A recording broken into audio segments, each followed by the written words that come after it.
Мама моя тогда пришла с работы, сонная, уставшая, работала на шахте, проверяла качество угля, и после ночной смены выглядела из рук вон плохо, что, впрочем, и неудивительно, всю ночь отпахать. Тяжелая смена была, сказала она, дважды чуть не заснула, и в ногах такая тяжесть, еле хожу. Но я помогаю ей пальто снять. Смотрю, к подолу прилипла длинная красная нитка. О, говорю, смотри, нитка какая-то прицепилась. Мама тоже подошла, смотрит. Красная, говорит, это на счастье, к любви.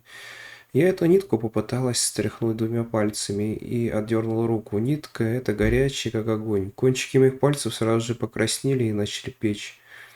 Словно я за раскаленную сковороду взялась. Странно, говорю, мне показалось, что она как будто горячая. «Эта шерсть на пальто наэлектризовалась», — ответил мама. «Я еще раз пыталась эту нитку схватить и не могу сжаться». Да что же это такое? Взяла носовой платок и им, обернув пальцы, сняла нитку с подола. Пока несла ее к мусорному ведру, чувствовала, что она жжется даже через платок. Но донесла, выбросила, сразу же не забыла. Шел день, а пальцы мои все не перестают печь. Сначала жгло, словно ожог, а потом вся ладонь неметь начала, и не менее начало ползти по руке ниже. Надо же, думала я, такой мелочью так сильно обожглась. Но мне скоро пришлось выбросить эти мысли с головы, потому что к вечеру моей маме стало хуже. Наверное, грипп у меня, пожаловалась она, слабость такая, будто ноги будто цементом налились, еле передвигаю. Она взяла дополнительный отгул и днями напролет лежала в кровати. Я измеряла ей температуру, давление, но показатели были совершенно нормальными. Следующим вечером, когда я вернулась из университета, мама сказала мне: «Сонечка, погляди, что это красное там лежит». А у нее зрение, особенно под вечер, совсем слабое. Я подошла, смотрю, опять красная нитка лежит на одеяле сверху, прямо на маминых ногах.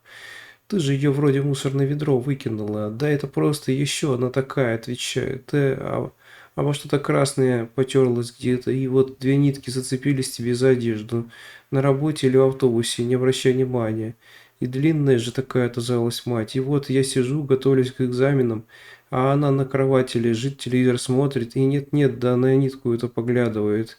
Это я вижу через дверной проем. Тьфу, гадость какая, вдруг сказала она и начала трясти одеяло. Что-то случилось, мам, спрашиваю. Да, ногам жарко и тяжесть такая, будто кто-то сидит на них. Подай мне другое одеяло. Потоньше, если тебе не сложно. Я встала, взяла с полки шкафа тонкое одеяло, а то тяжелое сняла с маминых ног и положила на стул рядом. Фу, с видимым облегчением выдохнула мама, аж как будто дышать легче стало. Укрыла я ее тонким одеялом, вернулась обратно за стол учиться, а мама все ерзает на месте, неспокойно крутится. «Что там?» – спрашиваю я. «Да ерунда всякая, мерещится», – отозвалась она. «Ты положила то одеяло на стул, и теперь мне вечно кажется, что там кто-то сидит, какая-то женщина. Ладно, посплю, я, видимо, совсем устала». Сказав это, мама уснула и проспала оставшуюся половину дня и все следовавшую затем ночь, однако проснулась не посвежевшей, как должно было быть, а напротив, бледной и вконец ослабевшей. «Надо белье сменить», сразу же начала жаловаться она. «Всю ночь такие страхи снились, что я в холодном поту вся. Белье все пропотело, давай сними, мне надо бы искупаться, а ноги так болят, ух, как болят». С трудом поднялась она на постели, и я довела ее до ванны. Пока она мылась и сменила мокрые простыни и постелилось свежее белье. Но зато за ванной она тоже еле шла, и мне пришлось чуть ли не тащить ее на себе. «Да что же это такое?» – жалась ноги, как холодец стали, еле идут, хоть бы не отнялись. Я уложила маму в кровать и вызвала скорую, и она меж тем все продолжала говорить. «Снится мне, что открывается дверь и входит какая-то женщина в красном, а я почему-то от нее под кровать забилась. И вот она ходит подушки, одеяло ворошит, во все углы заглядывает и зовет меня ласково по имени, как ребенка. Я лежу под кроватью, ни живая, ни мертвая от страха. Почему-то боюсь эту женщину до жути во сне и понимаю, что ни в коем случае отзываться нельзя. А тут она заглядывает под кровать, видит меня, говорит довольно: «Ага». и начинает меня за ноги из-под кровати тащить.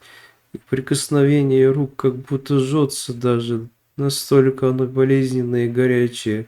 Я прямо кричу во сне. Ну да ладно, это просто от ощущения в ногах мне такие сны снились. Но вот что странно, женщина это как будто бы та же, что вчера вечером мне привиделась, вот тогда, когда на стуле сидела.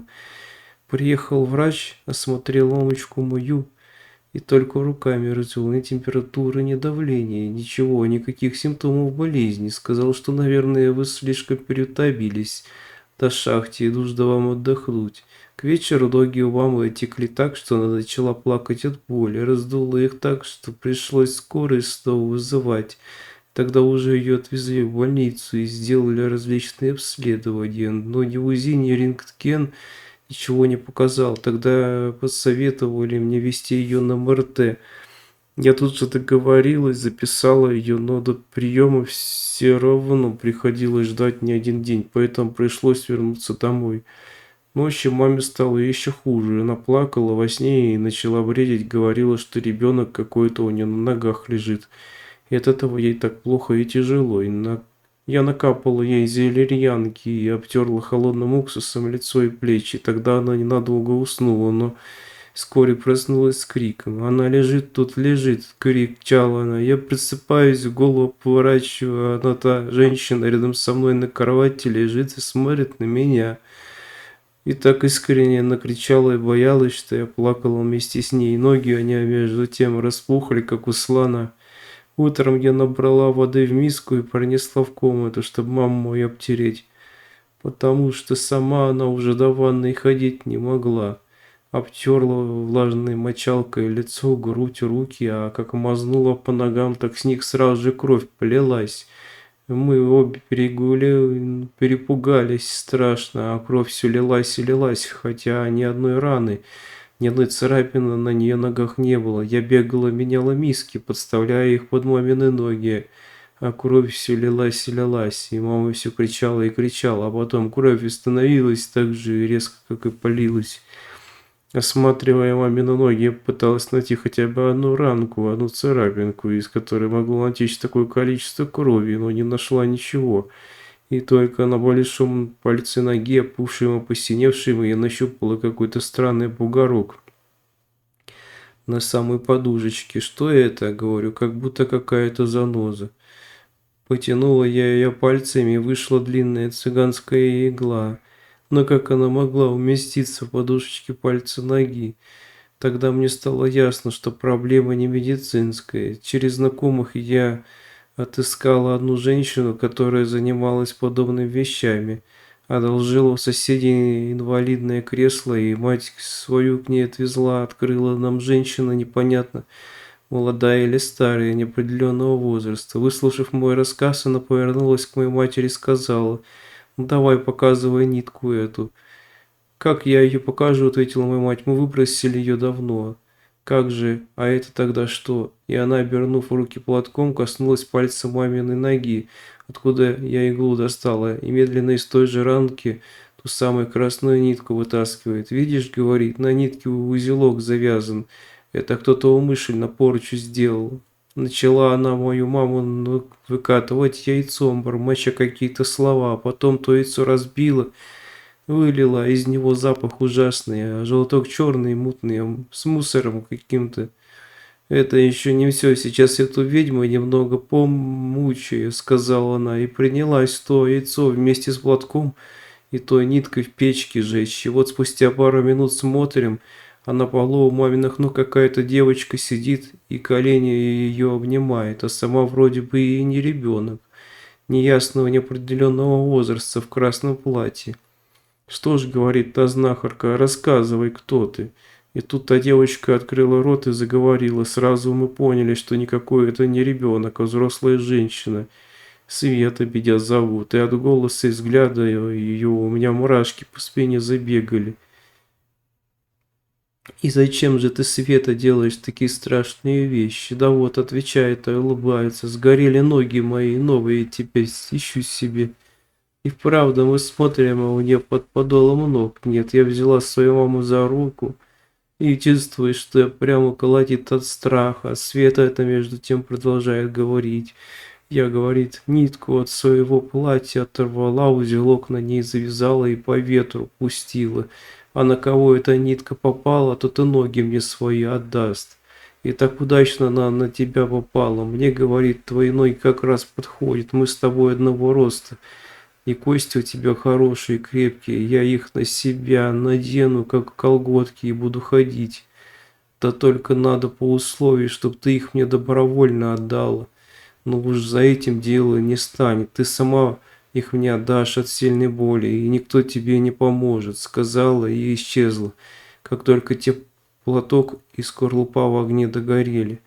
И еще несколько раз та знахарка выкатывала мою мать яйцом и шептала молитвы, но испортилось и одно яйцо, и другое, и третье, ничего не помогает, развела руками знахарка.